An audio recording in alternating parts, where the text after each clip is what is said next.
Salut à tous, c'est Pang de la chaîne, bienvenue sur cette vidéo qui aujourd'hui va parler à nouveau storytelling, projection, dialogue interne. Vous savez que l'un des mouvements les plus simples qu'on peut faire en interne, c'est commencer à prendre en compte les discours internes qu'on a, les sémantiques qu'on utilise, sans forcément être dans du positivisme absurde, modifier des éléments qui très souvent n'ont que peu d'intérêt et qui n'apportent pas ne serait-ce que de la neutralité en nous. Par contre, on projette beaucoup, voire énormément, et nos discours internes s'amusent à continuer le script pendant des minutes, parfois des heures, et parfois à répétition dans la journée. Vous savez, s'il vous arrive quelque chose, et vous revenez dessus plein de fois. Ou il va se passer quelque chose, vous avez un rendez-vous, il y a quelqu'un qui va venir, etc. Et idem, vous commencez à anticiper, et de l'anticipation, vous partez sur multiples scénarios. Un des points qui est complexe, c'est d'accepter à un moment donné que ça s'éloigne du réel. Et ça s'éloigne d'entrée du réel, parce que même notre anticipation n'est pas encore réel. C'est le futur, et le futur n'est pas réel tant qu'il n'est pas devenu le présent.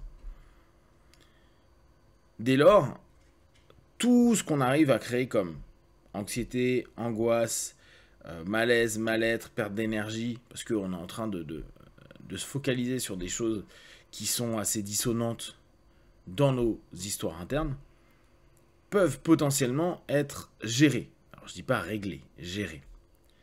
Par contre, ça nous demande un gros effort. Donc, le problème, c'est de se dire, est-ce que je vais réussir à dépasser ce pattern hyper naturel, projectif plus récit, en allant vers un retour au réel. Le retour au réel, vous pouvez le faire par du mindfulness, par de la présence.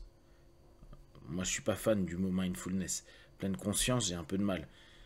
Le retour à la présence, c'est très basique. C'est de se dire, bah, là, dans les faits, il se passe ça. À cet instant précis, je suis devant mon PC, en train de vous parler pour une vidéo concernant la projection et storytelling. Qu'importe les autres choses, c'est la seule et unique réalité de l'instant.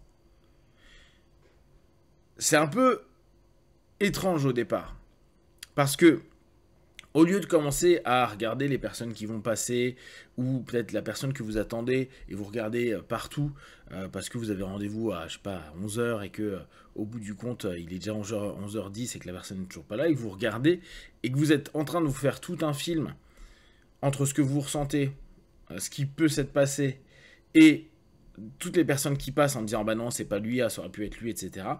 Eh ben, il y a cette espèce de sensation de l'irréel qui prend place. Et on n'est plus du tout en train de se dire, ok, il y a 10 personnes qui sont passées devant moi, tiens, il y a 15 minutes de retard. Ni bien, ni pas bien, ni construction suivante où il y a 10 minutes de retard, je check ce que je vis, ça me saoule. Alors, moi, vous savez que j'aime pas le retard, mais après, ça peut être, oh, c'est pas grave, je vais aller boire un café, etc. C'est à vous, après, d'avoir votre discours et votre dialogue qui correspond. Mais commencez à vous dire, tiens, il y a un quart d'heure de retard, mais il s'est passé quoi? Ah là là, j'ai pas de nouvelles, je regarde 10 fois mon téléphone, je présuppose qu'il y a eu un problème sur la ligne X, etc., etc. On commence à se faire tout un monde. Ah ouais, mais les gars, à la RATP, ils font n'importe quoi. Et on commence à s'énerver pour des éléments qui, très souvent, bah, on n'en sait rien.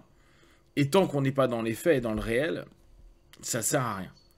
À la limite, si ça vous distrayait, ça vous faisait kiffer, ça vous amusait, pas de problème. Sauf que la plupart d'entre nous, c'est pas le cas. Ça nous amuse pas, ça nous distrait pas. On commence à s'énerver, on commence à stresser, on commence à créer un ensemble d'éléments en interne et au niveau de nos pensées, puis automatiquement au niveau de notre corps, qui sont vraiment, mais alors vraiment pas sympas.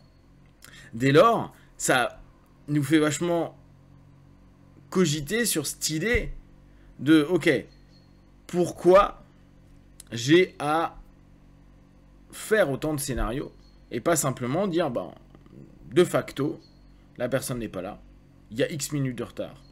Je suis ici, j'en ai marre, ou je vais attendre, ou je vais me barrer, ou je vais boire un café, ou je l'appelle. Mais enlever tout présupposé, toute écriture qu'on est en train de faire.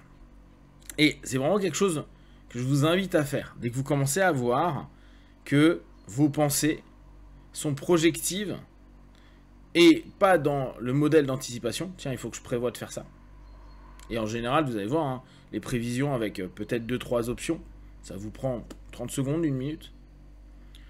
Si vous voyez que vous commencez à tourner en rond, vous répétez des choses, ne pas être capable de vous sortir d'un espèce d'état émotionnel ou d'état physique qui ne vous plaît pas, c'est que souvent, vous êtes en train de faire des boucles.